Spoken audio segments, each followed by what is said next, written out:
So we're at the end of Pride Month. I didn't want the month to end without bringing you some queer book recommendations. So I'm gonna try and be quick with this because there's a lot of books, and I'm just gonna give a general opinion, no synopsis on these books. So let's go. Dancer from the Dance. Read this last year, loved it. I feel like even though it was written in the 70s, it has a really current message about gay life and what it is to find love in the gay world and in the party scene. I struggle a bit in the middle around this part because it slowed down a bit, but then the ending and the whole situation with the main character I fell in love with, and I ended up giving it 5 stars. So, very good read. Then, The Island of Missing Trees by Elif Shafak. This is not a queer book per se, but it has a very beautiful and touching queer story in it, and it is a very important book history-wise. It describes the conflict in Cyprus in the 70s or 80s, if I'm not wrong. It will warm your heart. It will make you want to visit Cyprus immediately. I still haven't, but it's on my mind since then. And whenever people ask for a book recommendation in general, like a beautiful book, I recommend The Island of Missing Trees because it is a beautiful, beautiful story and you won't regret reading it.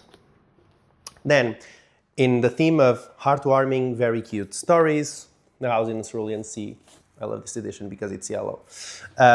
This book helped me get out of a situation in which I was feeling very down mentally. I was trying to read another book in this group and I couldn't. And then I read The House in the Cerulean Sea. It is a beautiful, heartwarming queer story that doesn't focus on the queer side, but is queer nonetheless. And it has a bit of fantasy sprinkled in it. And if you want something that will warm your heart up and make you believe in humanity, this is it. Then, a classic. Some people don't like it. I love Call Me By Your Name. I first saw the movie, then I read the book. I think both are great depictions of the same story. The book goes a bit further than the movie, so if you have watched the movie and liked it, read the book because the ending is a bit different. And I think both endings, both the book and the movie endings, are beautiful and perfect in their own way. And I have to reread this actually. Don't read the second book though, it's shit. Then, Gay Bar by Jeremy Atherton Lynn. Why We Went Out. It is a very interesting book that I also gave 5 stars to. These are all 5 stars, by the way. That explores the history of gay bars and how they evolved over the ages and how they were places of refuge for gay people and how they are currently a dying breed because of dating apps and the way that gay people are congregating and etc. And it is a mix of the author's life, so as a memoir, and the history of gay bars, and I thought that mix was really interesting. It's a really sexy book as well. I loved it, loved it, loved it. Then, for my all-time favorites, these two, Shuggie, Bain, and Young Mungo.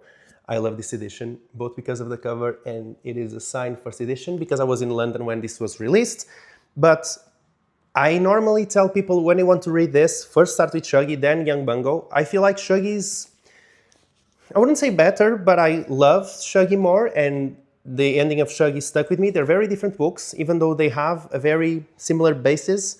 They're kind of based on the author's life, living in Glasgow, in like these social neighborhoods with a lot of poverty and alcoholism and whatever.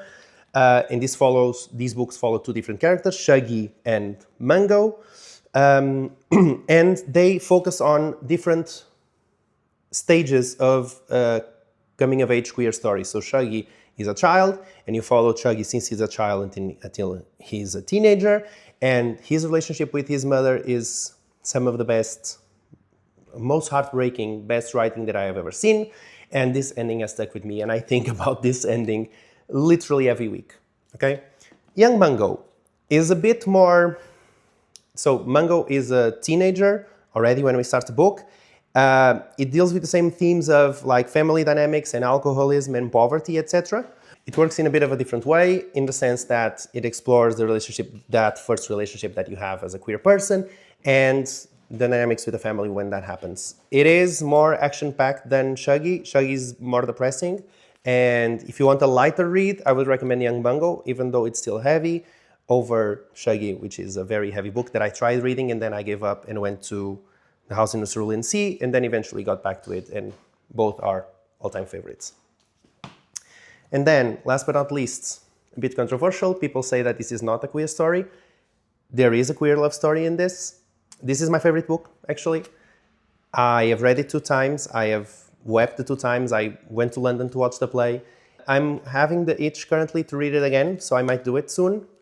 And yeah, I agree with some of the criticism, but at the end of the day, this is a beautiful story of love and friendship. And the writing in here is just spectacular. And I think of sentences specific from here all the time, and I talk about them with friends all the time. So those are my queer book recommendations. This is a bit of a long video, but I hope you stuck to the end. Let me know any books you might recommend in this area.